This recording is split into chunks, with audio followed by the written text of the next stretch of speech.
ওয়াসিফ সাহেব আপনি ইঞ্জিনিয়ার, আপনি আলেম নন, তাবলীগ করবে আলেম। কোরআন হাদিসের সিদ্ধান্ত, আলেম বাদে কেউ তাবলীগ করার কোনো ক্ষমতা রাখে না।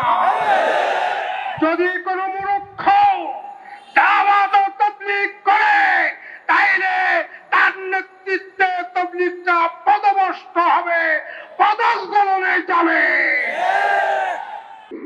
তার নির্দেশে খুন হয়েছে, কোন খুনি দাওয়াত ও তাবলীগের মেহনত করতে পারে না। কাকরাইলের ইজতেমার ময়দানকে ব্যবহার করবা আর একদিনের জন্য দেওয়া হবে না। এবারের কোন আপোষের জন্য নয়, খুনিদের বিচারের জন্য আন্দোলন হবে। আপোষ হওয়ার জন্য নয়, খুনিদেরকে দেশ ছাড়া করবার জন্য বিচার হবে। শাসনের লুকোকাপ্তি মেরে থাকা সাতপন্থীদের দোষরদের বিচার করতে হবে। আমরা অন্তর্বর্তীকালীন সরকারের কাছে আবেদন জানাই, অলরেডি মাঠ পর্যায়ে বিষয়টা সুরা হয়ে গেছে। বাংলাদেশের সমস্ত মার্কাজ মসজিদ থেকে দেশের মানুষ সাতপন্থীদের বের করে দিয়েছে।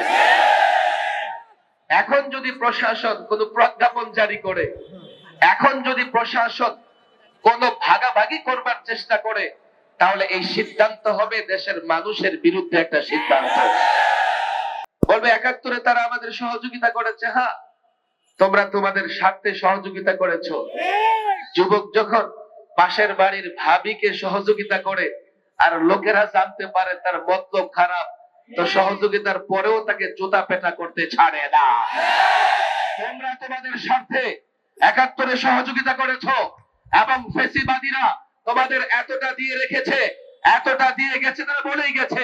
তোমরা মনে রাখবে, আর আমরা দিতে চাই না। এবার আমরা পরিষ্কার বলি, দেশের অধিকার, দেশের মানুষের অধিকার আমরা কড়াই গন্ডায় আদায় করে ছাড়বো।